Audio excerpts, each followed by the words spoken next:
Salam hörmətli tamaşaçılar. Hər birinizi xoş gördük.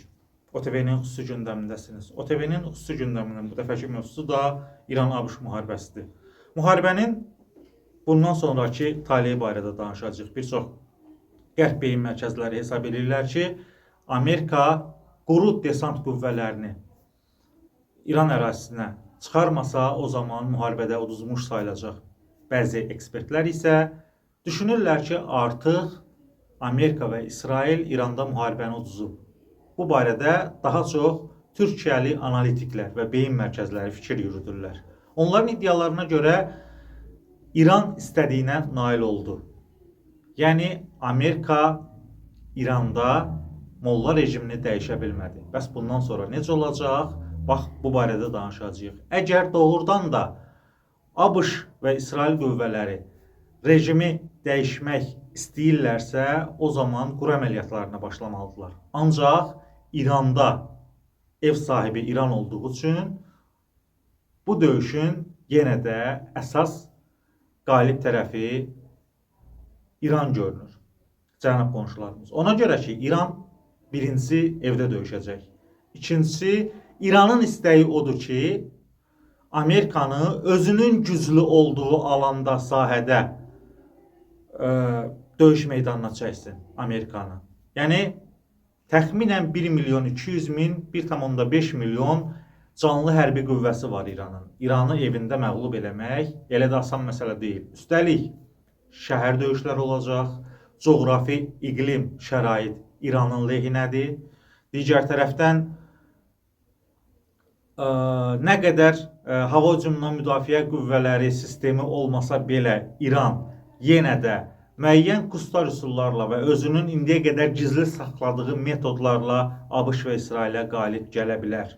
İran indiki məqamda müharibənin arealının genişlənməsinə də çalışır. Hizbullah, Həmas, Həşd-i Şabi, eyni zamanda Yəməndə Husilər və digər qruplaşmalarla İsraili blokadiya alaraq onu atəş çəmbəri altında saxlamaq niyyətindədir. Artıq Həşd-i Şabi də müharibəyə qoşulduğunu elan eləyir. Hizbullah isə artıq müharibəyə qoşulub və faktiki olaraq İsrail ərazisini bir neçə dəfə atəşə tutub. ABŞ prezidenti Donald Trump müharibənin 4-6 həftə çəkəcəyini bildirmişdi. Artıq müharibənin 5-ci həftəsidir. Yəni Trumpın sözlərinə inansaq, ki, mən inanmaq istəmirəm. Çünki dəfələrlə o publikanı, dünya ictimaiyyətini aldadıb. Gələn həftə müharibə bitməlidir. Ancaq İran tərəfi Birləşmiş Ştatların 15 bəndlik, daha sonra 9 bəndə enən şərtlərini qəbul eləməyib. Bu barədə Pakistan mediası məlumat yayıb.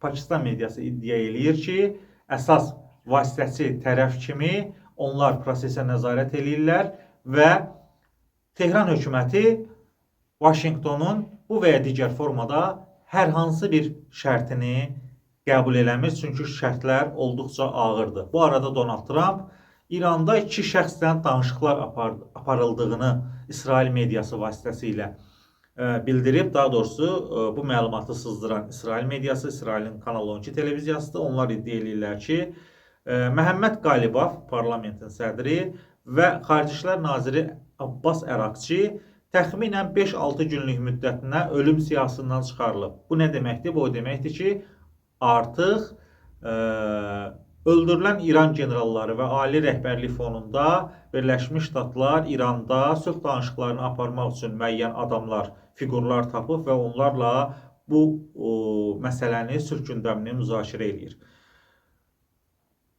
Və müharibənin çox uzanması regionu da bu prosesə sürükləyəcək. Hətta Türkiyə və Azərbaycan da proseslərə qarışa bilər. İran ötən gün yenidən Türkiyə ərazisinə hədəf alıb.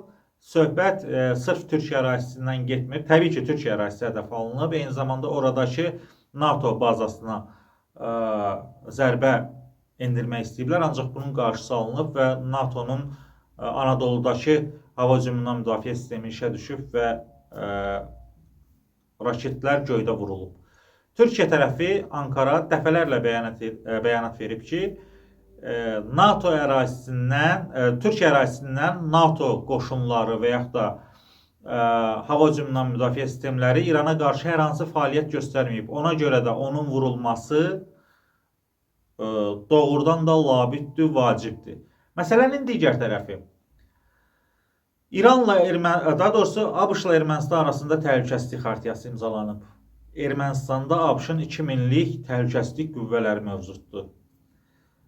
Və bundan başqa, hətta radiolokasiya sisteminin olduğu deyilir. ABŞ-a məxsus olan radiolokasiya sisteminin Ermənistanda mövcud olduğu vurğulanır. Sual olunur, bəs Türkiyəni, Azərbaycanı hədəf alan Sepah qüvvələri, İran dövləti niyə Ermənistana hər hansı bir raket atmır? Burada ən böyük əmmalardan biri də bu tendensiyadır.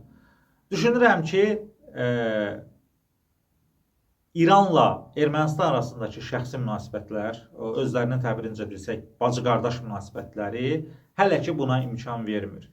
Üstəlik, Paşinyan da müəyyən qədər ağzına su alıb oturub. Regionda baş verən hadisələrlə bağlı Ermənistan dövləti hər hansı bir bəyanat səsləndirməyib.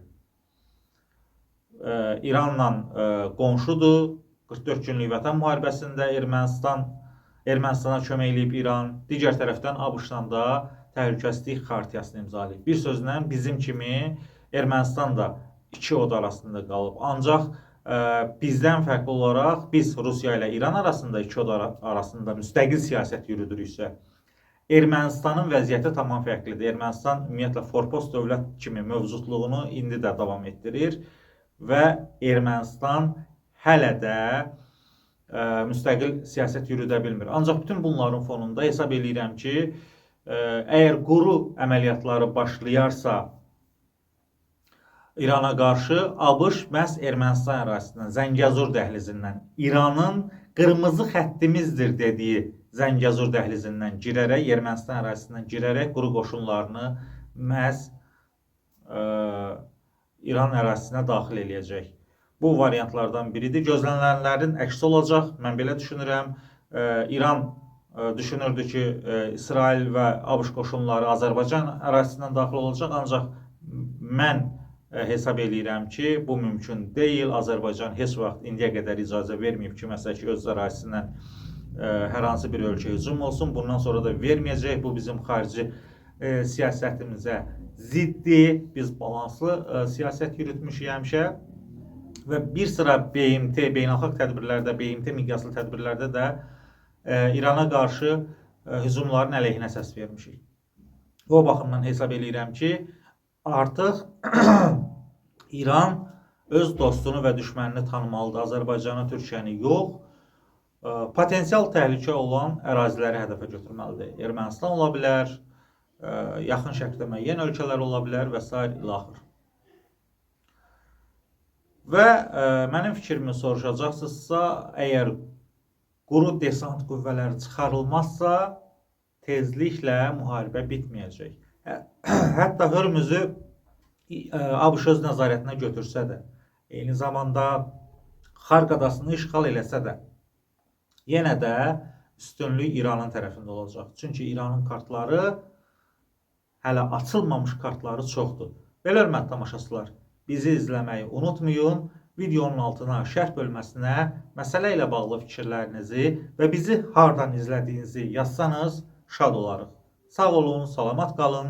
Kanalımıza abunə olmağı da unutmamağı rica edirəm. Hələlik.